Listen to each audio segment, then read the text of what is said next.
A little bit longer than that. The public health order went out March 15th. That was the first one. So, well, actually, it went out March 12th, and it's what, May 1st on Friday. So yeah, for the last 6 weeks or so is when we've been really dealing with very high volumes of people, but we're working through it. I don't know if you want me to give you a short kind of introduction and then If go you from would, there. yes, sure. Okay, so good afternoon, everybody. As you all know, Workforce Solutions here in New Mexico, our department is in charge of overseeing the unemployment program for the state, which has been one of the tools that we've been able to use to get people some money in their pockets so they can stay home and stay safe during this outbreak. I think that's the thing that we really want to make sure that everyone knows is that our first priority in the Lujan Grisham administration is to keep people safe. And since we don't have a vaccine for this virus yet, social distancing and hand washing are our two main weapons to really deal with this thing. And so one of the things that we've been trying to do is beef up our programs here at Workforce Solutions to deal with the really increased amount of volume we've had for applications for unemployment over the past 6 weeks. I don't know how many of you guys saw the governor's press conference last week, but I was there talking about our issues. And, you know, we've had 120,000 or so applications for unemployment. That number's grown over the past week. We've had, in addition, this last weekend, we've had about 12,000 or so people applying for self-employment benefits through the Pandemic Unemployment Assistance Program. Normally, self-employed folks are not eligible for unemployment. But there's been a lot of contractors, so massage therapists, food truck owners, veterinary technicians, barbers, hairstylists, which I don't really use, but other people do. In terms of their contract, I got one smile there. Thank you, ma'am. I appreciate that. In terms of their contract work, the self-employed don't pay taxes that go into the unemployment trust fund. So they're not eligible, therefore, to take money out of traditional unemployment. However, the federal government passed pandemic unemployment assistance, which did, 3 or 4 things. It allowed us to get rid of our waiting week, which we had as a state, which would make you wait a week between when you could apply for unemployment, when you start getting benefits. It allowed us to give an additional $600 per benefit payment on top of what people are already getting, just to give them a little extra money in their pockets to help make it through.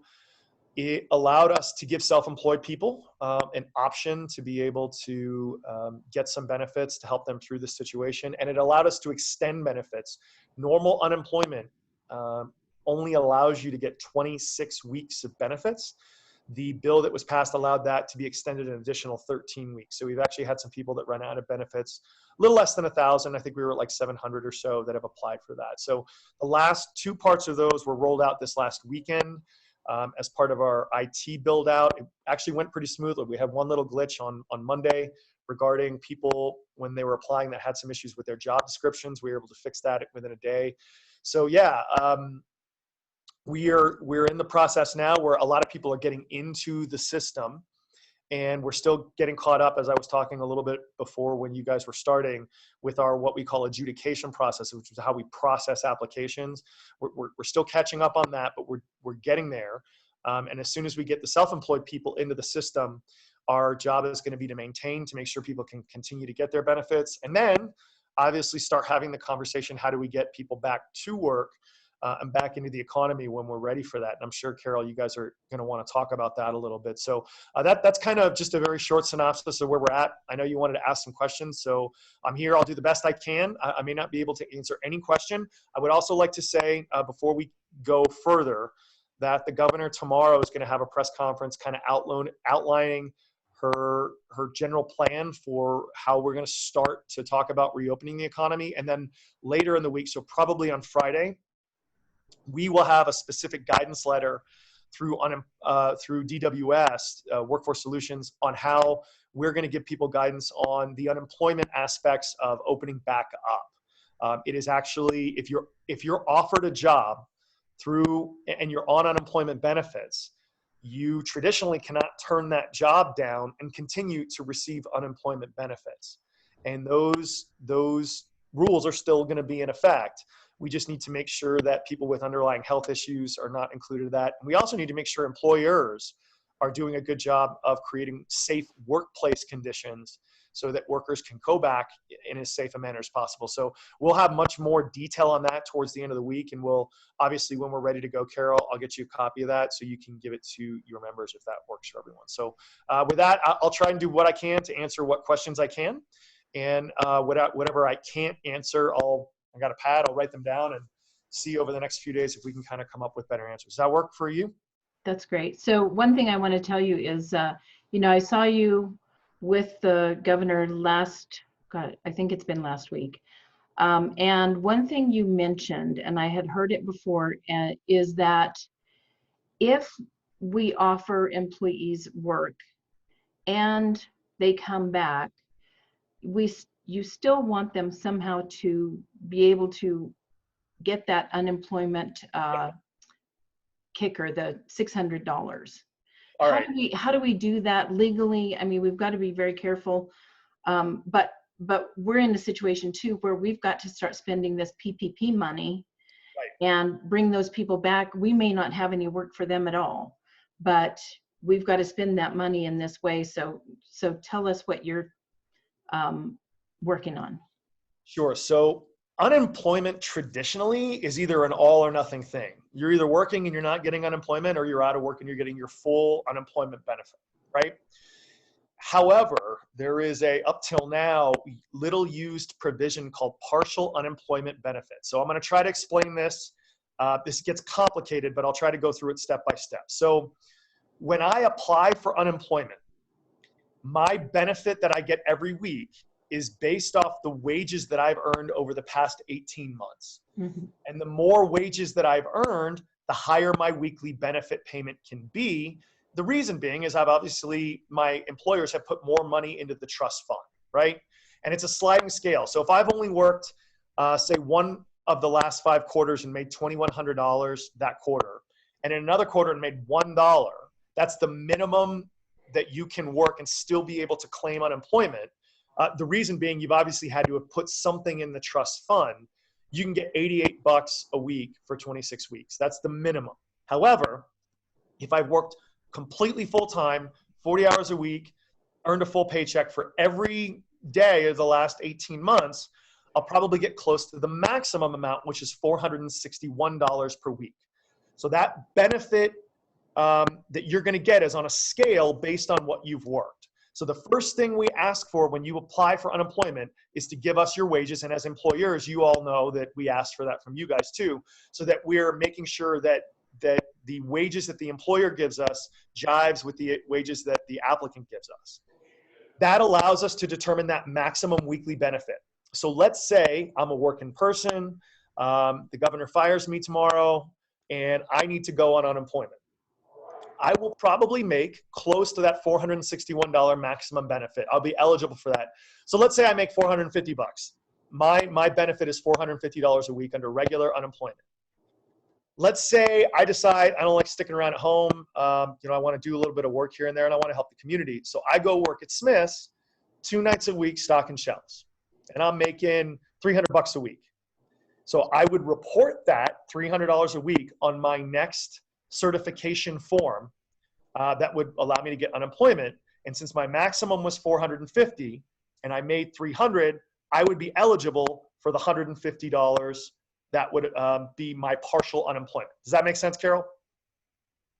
Okay, so let's go from there. The issue is this: the CARES Act that was passed by the federal government at the end of March allows anybody on unemployment, anybody, whether they're making $1 or the maximum amount, to get an additional $600 every single week. So if I were to go work at Smith's and make $300, I would still be eligible for the $150 that was the difference between what I'm making and my maximum benefit, plus the $600 on top of that, right? And it gets complicated, but if if a worker is certifying for unemployment and making under their weekly benefit, they can get that unemployment difference plus the $600 a week. Does that make sense? It does, but so many of our employees are part-time. They're coming from a part-time situation, and then they're going into a part-time they're coming back to a part-time situation. So how do we know if they qualify for that? Because here's the thing is we're trying to get them to come back and work for us. And Right. they're saying, you know, we just started getting the $600 a week. We're pretty happy right now. All right. So here's the problem. If you offer them work that is equivalent to what they're making it before and they turn it down, technically, if there's not a reason for them to do that, if the only reason they give is I'm making more on unemployment than I made with you, that is not what we consider the legal term good cause for refusing work. And they are not allowed to do that if there's not what we would call good cause. So good cause in unemployment, if I leave a job, I'm generally not allowed to get unemployment unless I can prove there was abuse, there was workforce safety issues, there were the reasons that I left were good enough for me to get unemployment. So you should be able to offer them back. And if they turn it down, you have to report that to our office, and we'll be issuing, like I said, the guidance in a couple of days on that, on how to do that. And then we'll have to look and say, okay, is this fraud or not? Because at the end of the day, if I'm turning down work to get unemployment, that's considered fraud. Additionally, though, here's the other issue with the partial thing that I'm talking about. You would have to ask your employee, okay, look, you're getting partial benefit. Let's say you've worked part-time and you're eligible for like $250 a week, right? So halfway between the minimum and the maximum. If you pay them more than $250 and they take it and they continue to get unemployment, then that's illegal. It's a crime. Yeah, and they can't do that either. So that's where it gets a little complicated working those partial benefits. Okay. So I think you've answered that for me, and I think having the guidance will be very helpful. We did get a determination letter from your office, which was very helpful to us, and it explained that to a degree. But the biggest thing it did was tell us that it was fraudulent for an employee not to take your job offer. So Carol, what we're working on now that we're still kind of putting together is some guidance on a couple of things that we may end up being good cause. And those two general areas we're working on now are, is the employer following the safety regulations that the FDA's put out for restaurants? So if there are specific things that you all should be doing in terms of sanitation, if there's specific things you all should be doing in terms of social distancing, which is going to be even more relevant, as the state looks to open back up and the guidance comes out for restaurants and how you do your seating arrangements, that's going to be very, very important that employers document the safety procedures they had, because someone can't refuse to go to work purely by saying, I'm scared of COVID-19. That's not going to be a good cause reason. And the federal government has been very clear about that. However, if an employee comes back and says, I didn't go back to restaurant X because they're not sanitizing doorknobs and silverware, they're not allowing us to social distance, they're not allowing us to wear masks, whatever those things end up being. And I'm just, spitballing here because I don't know exactly what those are going to be. But if employers are not following those regulations, then that could potentially be good cause for someone to stay away from that job. The additional thing is going to be if there are underlying health conditions for either the employee or the people that the employee might take care of. If I've got a kid who's got an underlying health condition, I may be like, if I go back to work and get COVID-19 and go home and infect a child who might be in this increased risk category, that might be an issue as well. And we're going to be working with the state epidemiologist to be coming up with some of the reasons there. I know older folks are going to be more likely to be in those categories. I know people with underlying medical conditions are going to be more likely to be in those categories, but we're still working through what that's going to look like. So those are going to be the two reasons, the two general areas we've got right now that may end up being what we would call good cause. So from the employer perspective, the sanitation and the following the guidelines from the FDA and the CDC on what you got to be doing, that's going to be really important, in addition to what the governor's folks come up with in terms of guidance for opening back up. Does that make sense? It does. And the other thing that people have to think about too is that now we have the sick leave from the Families First. Families First, yeah. Yeah. So some of that guidance might help you all come up with your guidance for, because here's the thing is if an employee comes to us and says, I I can't work because of these reasons, then we can give them the FFCRA, which is the family's first sick leave, basically, and we will get reimbursed for that on the back end. So, you know, we're happy to do that, but also only for those reasons can we get that reimbursement. So having your office maybe make that part of your criteria would be helpful. Now, we've got hundreds of questions here, so I am going to stop talking and let you answer some questions. I have Dion on our chat room, and she is ready with some questions. And Candela, I never did get the Facebook up, and I will try That's again okay. while you're answering We've got questions. it. We've got an alert and a notification handled, so it's all right. All right. I'll try again while these guys are talking, but Dion, if you have a question, would you start? Sure, thank you. One of our first questions was, what are some of the common things that are disqualifying people for the unemployment? Okay, so you are monetarily ineligible for traditional unemployment if you don't make that certain amount of money that I talked about in the last 18 months. So you have to make about $2,100, a little less than that. I think it's like $2,089 in one quarter and $1 in another quarter in the last 5 quarters for you to qualify for unemployment. If you don't get that dollar amount in your wages, you're not qualified for traditional unemployment. Now, that being said, the pandemic unemployment program allows you then to apply there and get some money going forward until that benefit runs out. Some of the other thing, that's basically one of the biggest reasons for people moving forward there. Now, in terms of the weekly certifications, like I said, if you are making over your weekly benefit amount and you report that, you're not supposed to be taking unemployment those weeks. And so that's another reason why people might not be either getting unemployment or shouldn't be getting unemployment. Okay, great, thank you. From A. Garcia, I have employees telling their managers that they were told by workforce solution reps on the phone that as long as they work between 20 and 22 hours per week, they can still collect the federal $600. Is that true? No, and it depends on what the wages are. So once again, you have to know what your weekly benefit amount is, and then you have to look. You have to know what you're going to be making, and if that dollar amount you're going to be making is below your weekly benefit amount. Once again, if I'm eligible for $450 and I'm only making $300, then yes, I can qualify for the $150 difference plus the $600 on top. But that it's going to depend on every single individual based on the individual's weekly benefit amount. Got it. Great. I think you'll probably answer this question with your announcement next week. How would Workforce Solutions like employers to contact them when one of our employees refuses an offer of suitable work?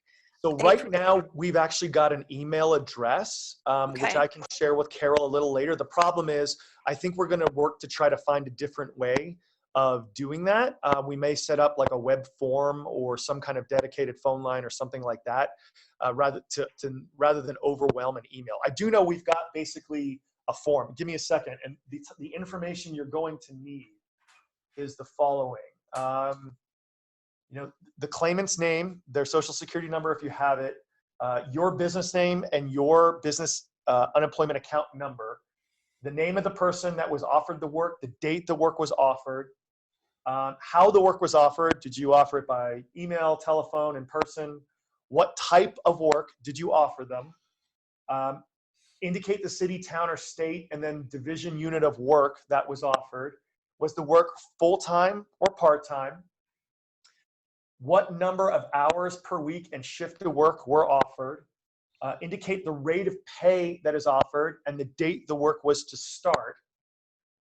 Indicate the reason given by the claimant that they did not take the work. And once again, just because I'm making more money on unemployment, that's not a reason that we're going to be okay with.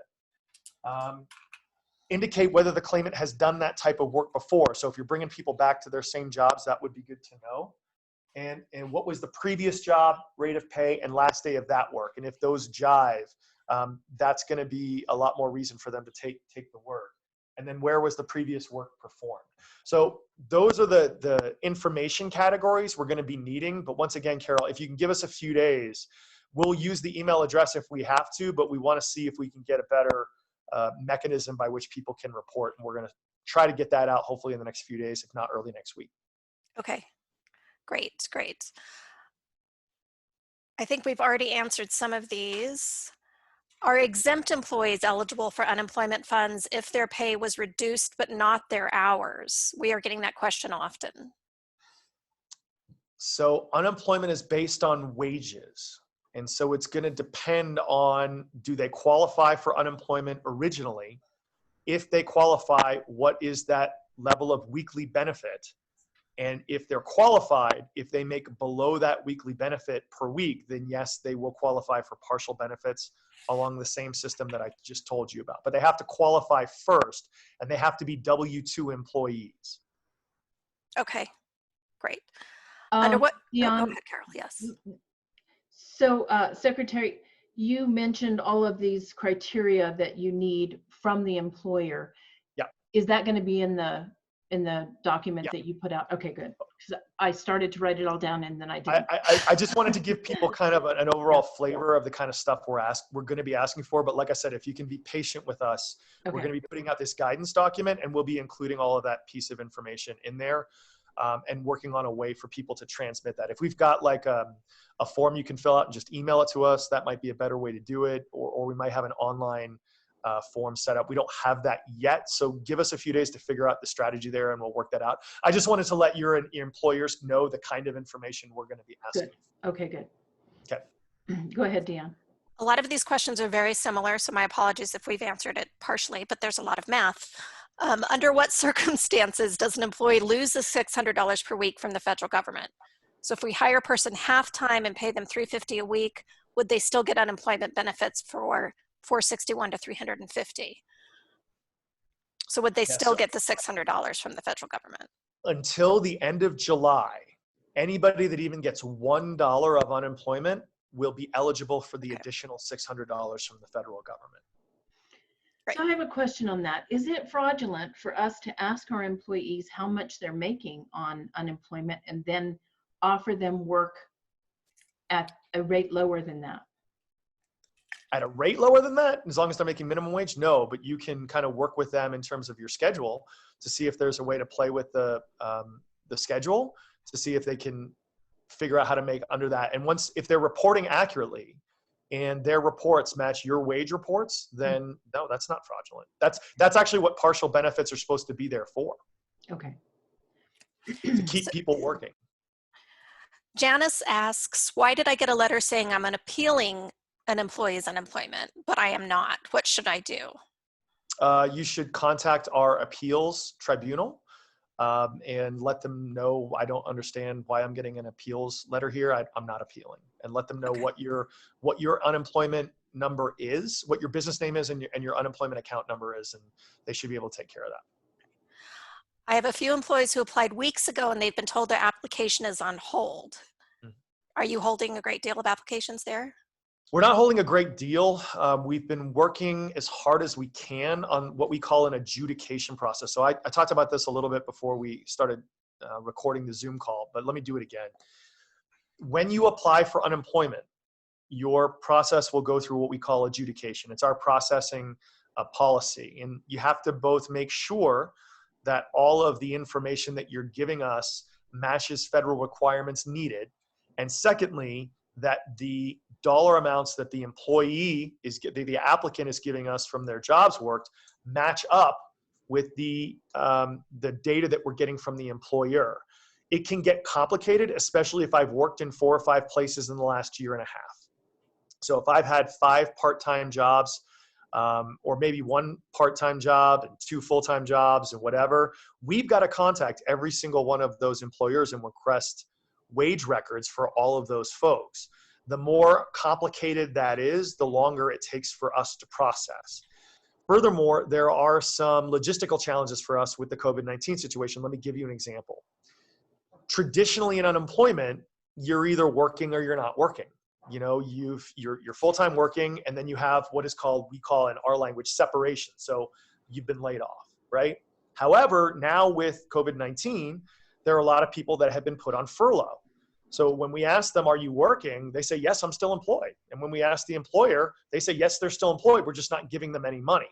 Traditionally, we don't get very many of those at all. And we kind of have to do those one by one and get those processes settled with our people. Well, obviously, we've got a lot of people in that situation right now. So what we've started doing is what we call auto-adjudicating that process. So starting a week and a half ago, we put all the people in that bucket into basically a group, and we started approving them as a group rather than having to do one by one by one.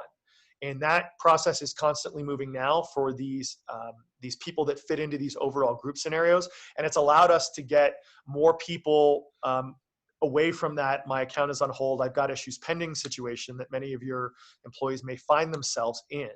We actually did about 19,000 of them in a 5-day period, not last weekend, but the weekend before. Unfortunately, though, we still have a very high volume of applications coming in, and a lot of those require a person to touch it. Now, we've brought in about 13 or 14 retirees from our office who have experience doing these adjudications, this processing, and we've reached out to other state departments. So we've got folks from our taxation department, folks from our human services department that have some experience looking at monetary data, that we've given them some crash courses, and they're helping us adjudicate these things so moving forward. But we still got a little bit of a backlog. We're working as fast and as hard as we can through the process. I mean, everybody's being offered overtime. Everyone's taking it. Our people are coming in early. They're staying late. They're working on Saturdays. They're doing everything we can to help process these. Right. But moving forward, we're playing a little bit of catch up right now, but we are moving forward on being more effective at these adjudications and kind of getting those processed. Great, thank you. Javier Sanchez in Espanola wants to know if we'll be continuing to be charged for unemployment claims. He thought that the state was going to take up that cost. Yeah, so we have waived those costs from March 15th through whenever we decide we're going to start working that back into the formula again in terms of the payroll taxes for unemployment. People may have gotten some letters before we got our form fixed, but please know that we are not going to be increasing taxes on businesses because of layoffs during the COVID-19 situation. We're doing what is called mutualizing the tax. Now, what does that mean? Normally, the tax rate for every business is calculated on 3 separate things. How many people have I laid off? The more people I let off, the higher my tax. What kind of business I'm in? The coefficient for that is different from different business categories. I don't know why that is, but when they redid the law in 2015, there was a reason for that. And the third thing is the health of the trust fund itself.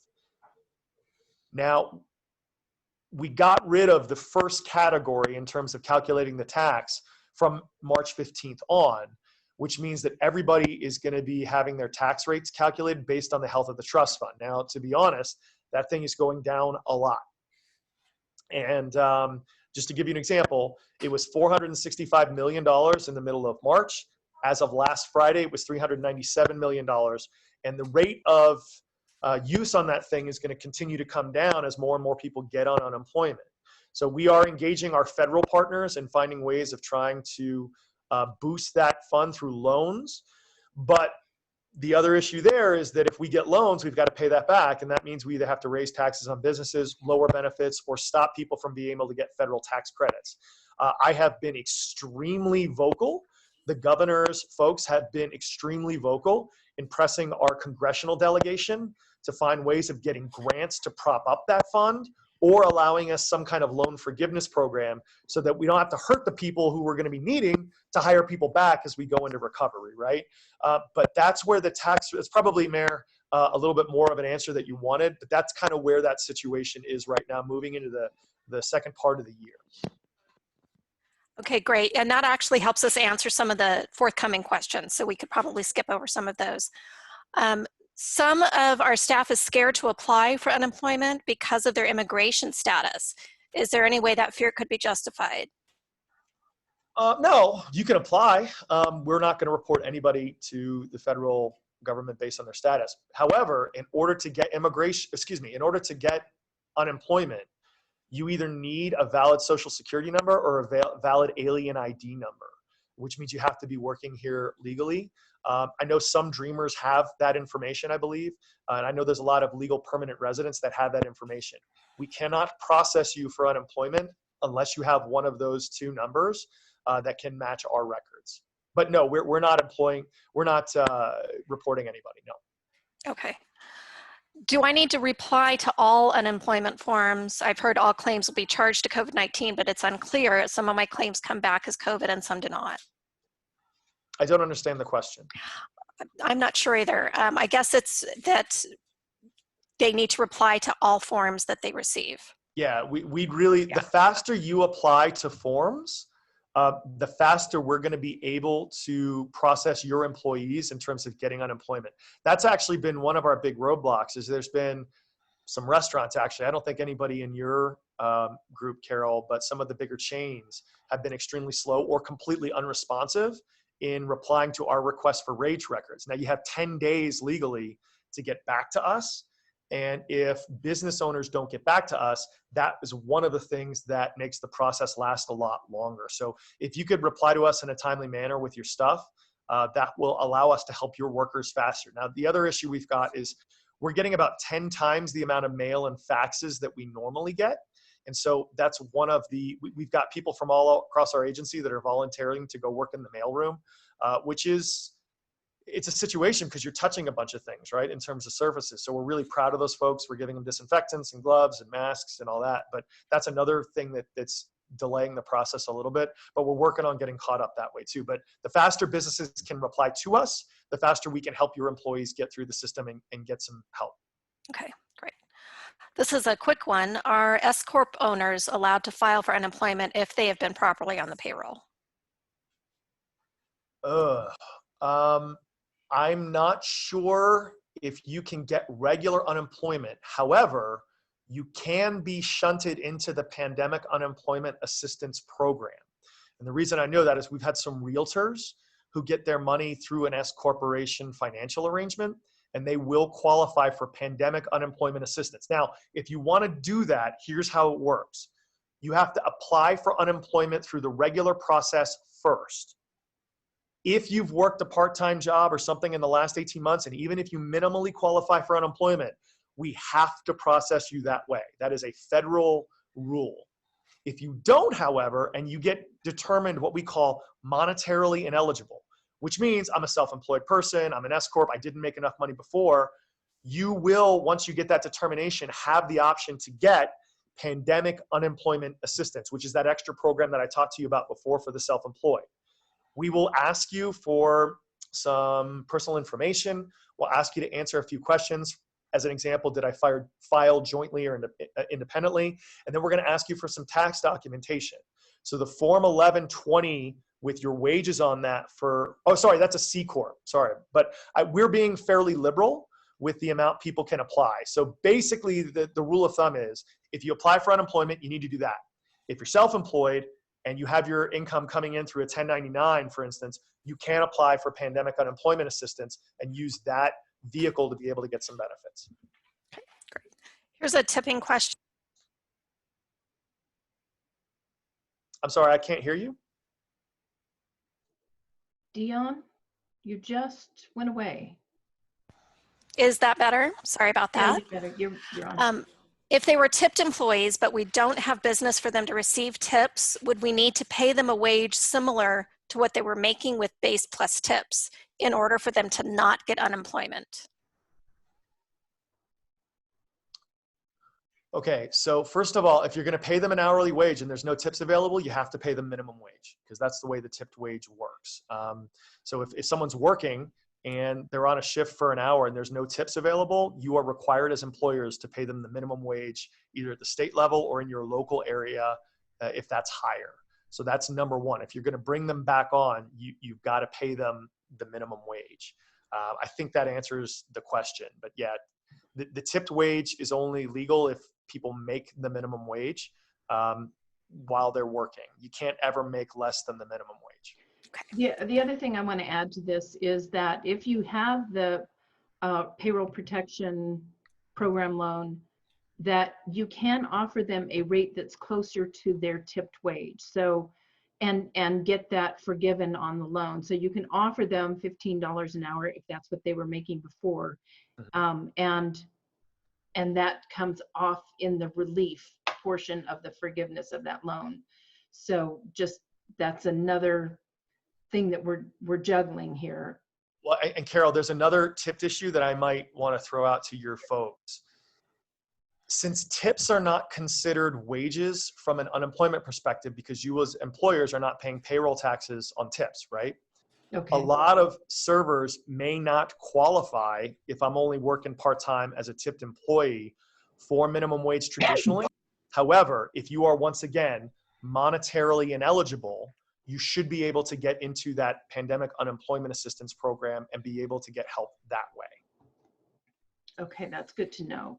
Will that be in your guidance document? That's not in our guidance document. That's just part of the process by which people can get pandemic unemployment assistance. And we've put out a ton of kind of literature on that and information. Okay. I will go look for that on the tip wages. If I can't find it, I'll Yeah, I don't think we've addressed the tip wages specifically, but those folks are going to be monetarily ineligible. And when they apply for unemployment, if they get regular unemployment because they've worked enough, then they'll go into that system and get the extra $600 a week until the end of July. But if they are not monetarily eligible, they can still go into that PUA program. And after that determination is made and they get in part of their account saying you're monetarily ineligible, you get a letter, you can move into that PUA lane. Okay. Okay, great. Thank you. Okay, great. How do you anticipate the huge increase of unemployment affecting our future contribution rates? Yeah, so I think this question deals with the health of the fund, right? And we're still going to have to figure that out when we move into July and August, because the rates are going to get calculated based on the data that we get at the end of June. And so starting in July, we'll start moving into a calculation there. And a lot of it's going to depend on the federal government. Will they give us some help to prop up the fund? The higher that is, the less taxes people are going to have to pay going on, right? The lower that is, the higher the tax rate is, and that's just the way that the calculation is set up. And if the federal government gives us some help through a grant to prop that fund up, then obviously the rates are going to be a lot lower. If we can't get assistance from them in that kind of regard, then we'll have to figure it out as we move into the second part of the summer. And we'll be working constantly with Carol, with Rob Black at ACI, with Jason Espinosa, with Debbie Moore from the Chambers Association, to keep everybody on the information stream on this as we move forward on it. But it's going to depend on where we're at in a few months. Well, and also use us if you need us to help pressure Congress in any way, because I know my members have been just very interested in this and very worried about it, because we just came out of this a few years ago, having those outrageous unemployment rates. And so, and you know that. And so if you can use us in that way, please let us know. Well, I have been pretty passionately strident about this issue. Every single one of our congressional delegations is aware of the issue. I had a specific conversation with Martin Heinrich about it a couple weeks ago. Xochitl Torres' staff is intimately familiar with my feeling on this. There's a staffer named Alyssa Barnes from Ben Ray Lujan's office who is very familiar with this situation. There's a labor staffer, Joseph, I can't remember his last name off the top of my head, with Senator Udall's office, I've been hitting these guys pretty hard about that, because it's such an important issue for us. And the argument that I have used is this: look, you guys could have done some kind of universal PPP program, kind of like England and Denmark did. Instead, the choice was made to make unemployment be the tool for this. And I'm not Tuesday morning quarterbacking this. People were making decisions to try to help people off the top of the bat, and I get it. However, if this decision was made to use unemployment as the tool for helping people get their money by the federal government, then I think the federal government has a responsibility to discuss the conditions that they're making for this, and that can include the health of the trust fund and that effect on the tax rate moving forward. Now, I will say as well, there's a lot of other states that are actually not in as good a situation as we are in terms of their unemployment trust fund. Some of the bigger states like Texas, California, and New York are projected to run out of money before we do. So I imagine this is going to be a topic that a lot of other states and governors are going to be bringing up as well. But the governor's people in DC have been very good in pushing this topic. Trust me, I have been constantly talking about this topic. And as we move forward, if it comes up for discussion, please feel free to not only use us, but use your national association to discuss this with your federal delegation folks. Great. Does that make sense, Carol? Absolutely, yeah. Okay. Yeah. Okay, great. I'm bulking some questions together because I know that we're not going to be able to get to all of them. If you could comment a little bit about the phone service.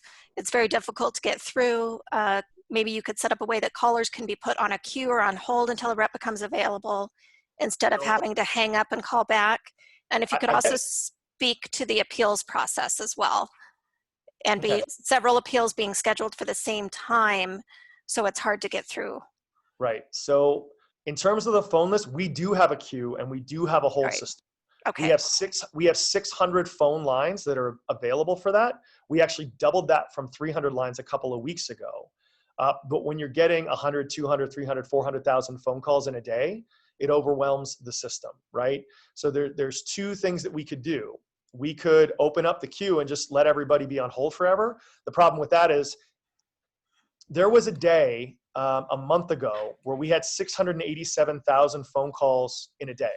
We basically had 18,000 separate individuals call us in one day. If we were to put all of them in a queue and on hold, we would have to shut down the phone system for the rest of the week. So you couldn't call in any other day. In fact, we'd probably shut the phone system down around 1 or 2 o'clock on Monday. And then everyone would have to be hovering by their phones for the rest of the week when we called them back. And that's not logistically gonna work, right? So what we've tried to do is get more people on the phones. And so we have crash trained a bunch of our employment services people. These are the folks that work in our regional offices. We've actually crash trained a bunch of people from the Human Services Department. There's also been, I think, 15 or 20 folks from other various state departments, tourism, transportation, cultural affairs, that are working at home and realize that this is a very important topic. So we're putting them on the phones. We've engaged with a contractor to help with 30 people to help expand our hours. And we have expanded our hours. Our hours are normally 8 to 4:30 every day. We've expanded that from 7 to 7 every day. And we've gone from being able to take between 2,500 and 3,000 calls a day, so have those kind of conversations, to we're having over 5,000 conversations a day. So that is letting us talk to more people and hopefully, get rid of the clogging of the phone lines. Furthermore, we are getting less calls as people do get into the system, as they do have their adjudications taken care of, as they are able to the system, we are getting less phone calls.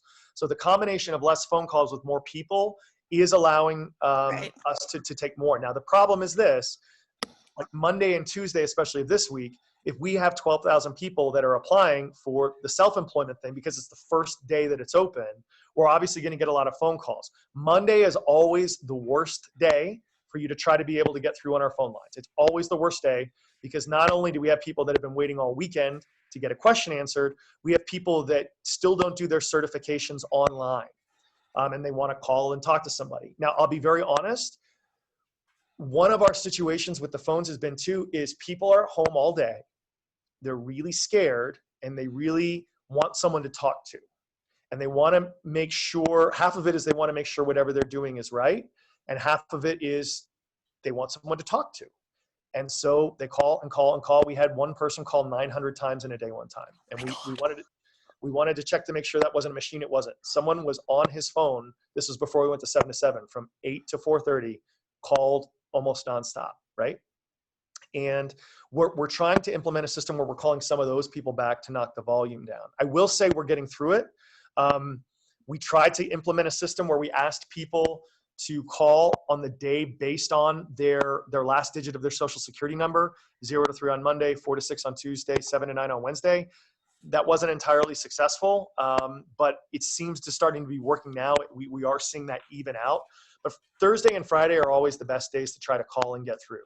Now, in terms of the appeals process, we are just starting to see appeals come in now.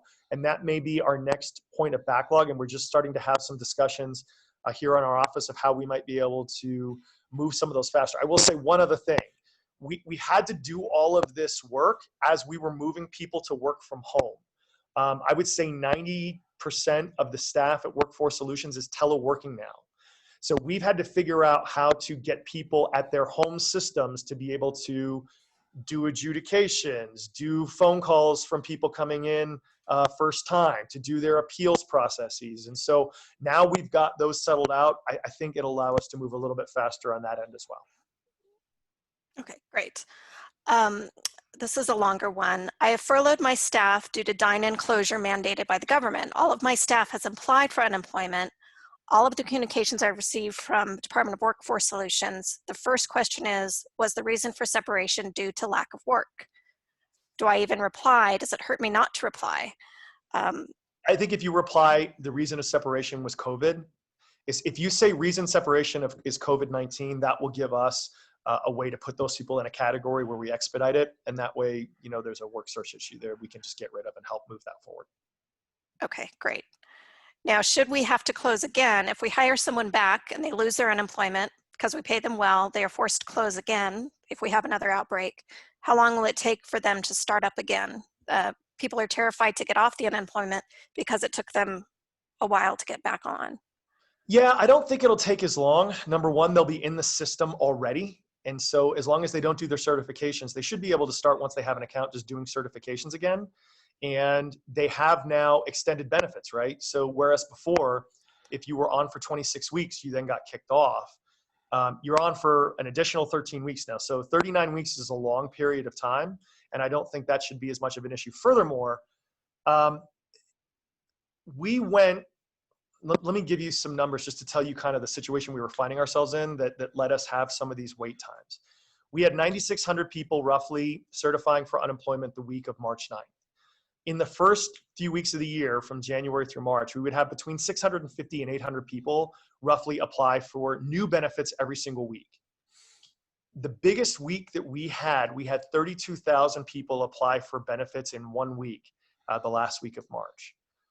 We are now certifying and giving money out to about 80,000 people every single week, and that number is going to rise as we work through our process. That does not include the self-employed. So we've had to basically, to give you a comparison, during the Great Recession, at the height of the Great Recession in 2010, our folks remember about 60,000 people at most being on unemployment at any one time.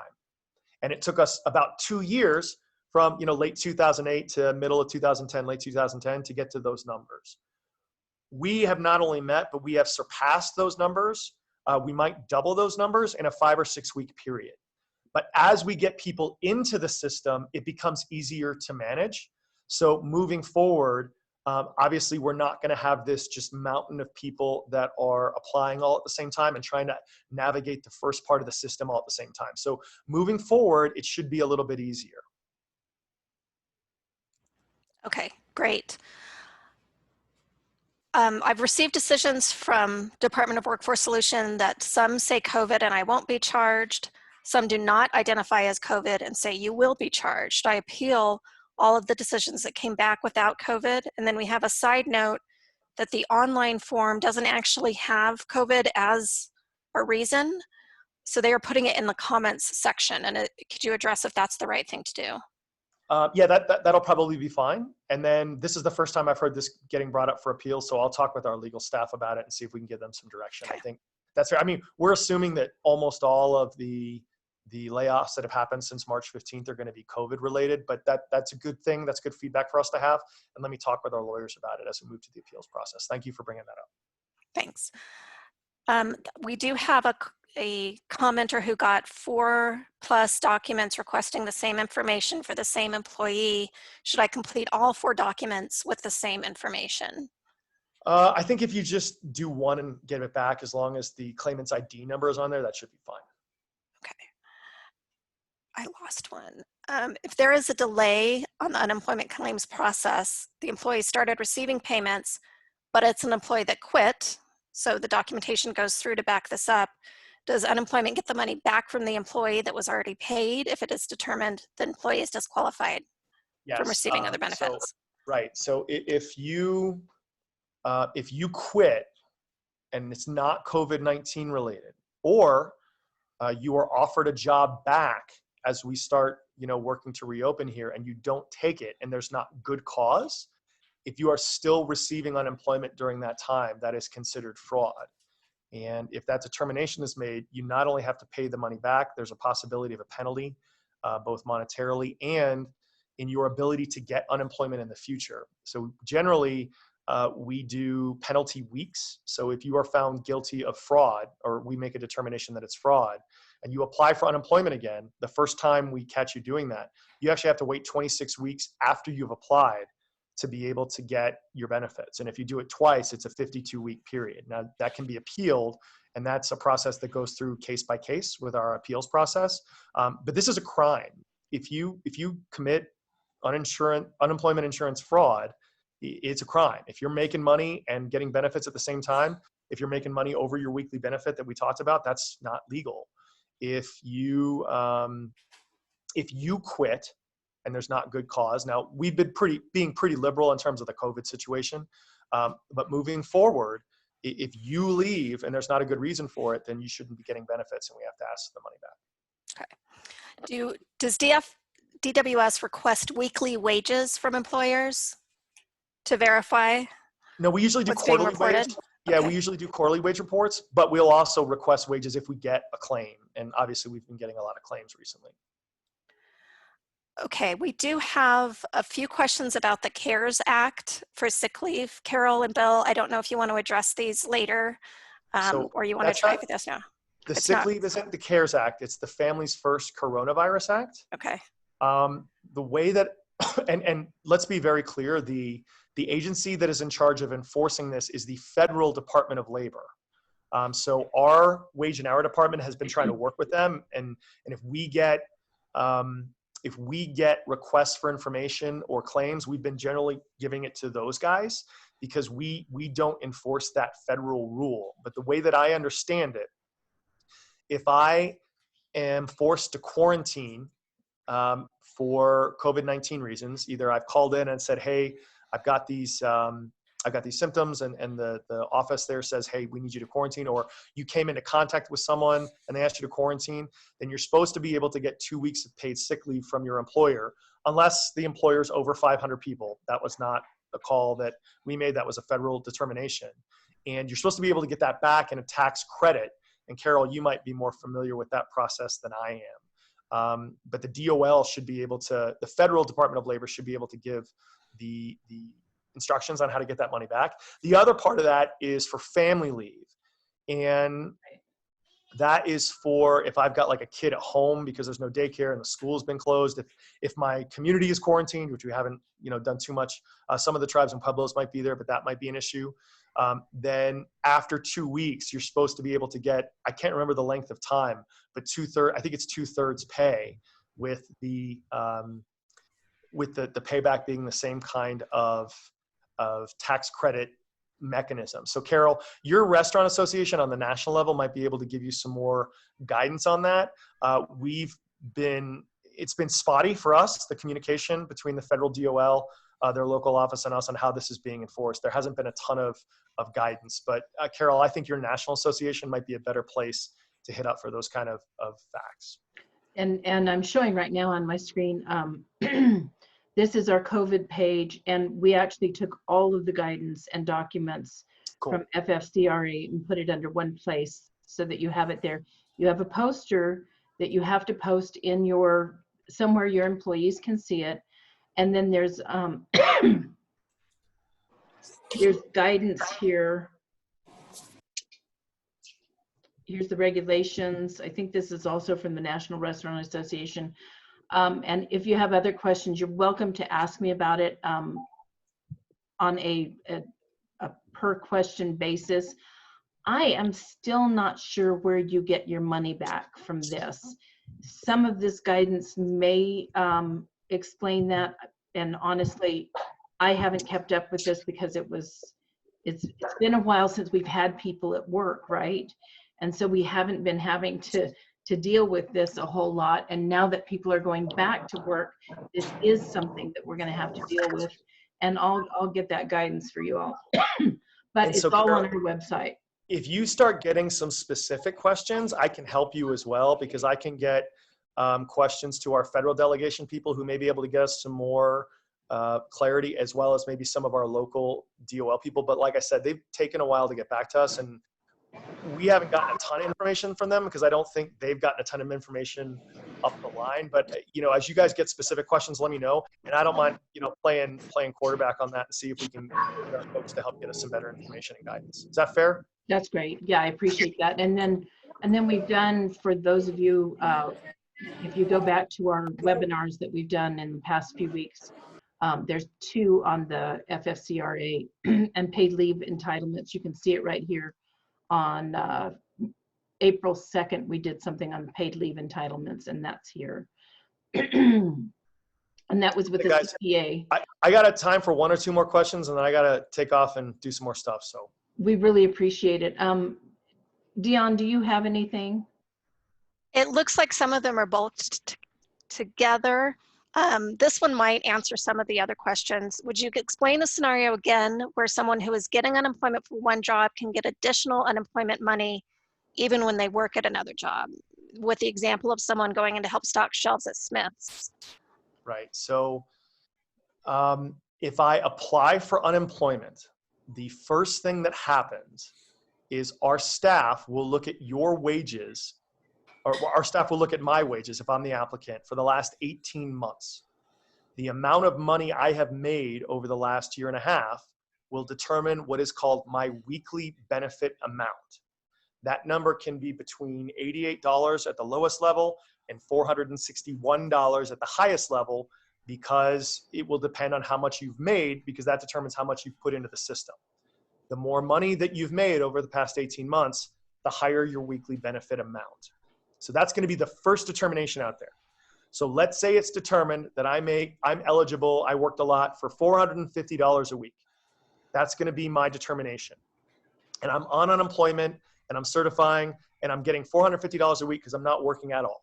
And now I'm getting maybe $1,050 a week because I get the extra $600 on top of that, right? But that $450, that's my number. If I start working again, but make a number that is under that week from the $450, I can continue to collect the difference between the weekly benefit amount and what I'm making now. So if I make $300 in a week and I'm eligible to get $450, I can still collect $150 from unemployment. And until the end of July, I can collect an additional $600 on top of that because of the Federal CARES Act. Thank you so much. And so we're gonna start with that, and we're gonna finish with that. Yeah. And thank you so much for all of your answers to our questions. Really appreciate you taking the time to be on this. And I know I've seen you everywhere, and I think you're being very accessible during this, and we really do appreciate it. So thank you all very much. Can't thank you enough. Everybody keep your heads up, guys. And then next week, I would be looking out for some specific guidance on the restaurant industry.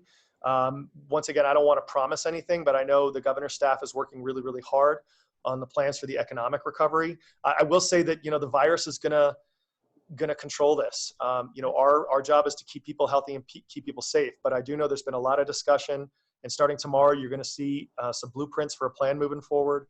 And I think, from there should be some specific guidance that will start following that. And you should have something from us by the end of the week on the specific guidance from our end on the unemployment situation. Okay. I appreciate it. Thank you so much. And thank you all for being here. Thanks everybody. Just one thing I want for everybody, when we were talking about the FFCRA and applying for that, this is the form 7200 where you do apply for the FFCRA, which is the sick leave. So you can always go here, and what we'll do is post that on this website under our FFCRA guidance. We'll put that there. We don't have any other calls coming up. I've got some getting scheduled, one with Mayor Keller here in Albuquerque. I believe that's going to be next Friday and that's Friday, May 8th at 1:30, but we're still getting that all figured out. And then we have nothing else. Be sure to be on Facebook tomorrow to watch the governor and her press conference at 3 p.m. And thank you all for being here. We are here for you. You can always contact me at executive@nmrestaurants.org. And I try to get back quickly. I don't always, but forgive me if I don't, and just keep emailing me. I'm pretty good about it though. Thank you all for being here. Bye.